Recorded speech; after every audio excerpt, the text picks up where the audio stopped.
એકાએક આગ લાગતા વહેલી સવારે નાસભાગ મચી ગઈ હતી। ઘરમાં કુલ 5 જેટલા સભ્યો હતા અને ફાયર વિભાગને જાણ કરવામાં આવી હતી, જેમાં ફાયર વિભાગ ઘટનાસ્થળ પર પહોંચીને આગ પર કાબૂ મેળવ્યો હતો। અમિતસિંહ રાજપૂતના બંગલામાં પહેલા માળે આગ લાગતા આગના ધુમાડા નીકળવાના શરૂ થઈ ગયા હતા। નિંદ્રાધીન પરિવારજનોને ધુમાડો લાગતાની સાથે જ એકબીજાને જગાડી દીધા હતા અને પોતાનો જીવ બચાવવાનો પ્રયાસ કર્યો હતો। આગની ઘટનાને પગલે માન દરવાજા, ડુંભાલ અને ઉધના ફાયર સ્ટેશનની ફાયર જવાનો કાફલો ઘટનાસ્થળે પહોંચ્યો હતો અને આગ ઉપર કાબૂ મેળવવાની કામગીરી હાથ ધરી હતી।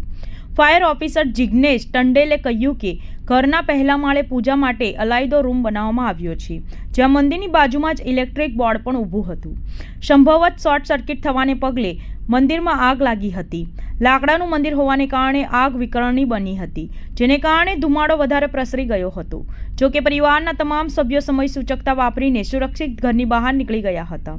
ધુમાડાને કારણે તેમનો પાલતુ શ્વાન બેભાન થઈ ગયો હતો, જેથી તેને સારવાર માટે હોસ્પિટલ ખસેડવામાં આવ્યો હતો।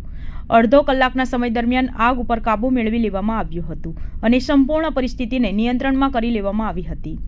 અમિતસિંહ રાજપૂતે જણાવ્યું હતું કે મારા ઘરે પહેલા માળે વહેલી સવારે આ ઘટના બની હતી। આગ લાગતાની સાથે જ ધુમાડો નીકળવાનો શરૂ થઈ ગયો હતો। મારી દીકરી ઉપરના રૂમમાં સૂતી હતી, તે પણ પોતાનો જીવ બચાવવા માટે બાજુના બંગલા ઉપર કૂદીને જતા રહ્યા હતા। અમારો પાલતુ શ્વાન અંદર ફસાઈ ગયો હતો, જેનું રેસ્ક્યુ કરવામાં આવ્યું હતું। આગના કારણે પહેલા માળ ઉપર જેટલું ફર્નિચર હતું તે બળીને ખાખ થઈ ગયું હતું। ફાયર વિભાગે આવીને આગ ઉપર કાબૂ મેળવી લીધો હતો। સદનસીબે કોઈને ઈજા થઈ ન હતી। બધા હેમખેમ ઘરની બહાર નીકળી ગયા હતા।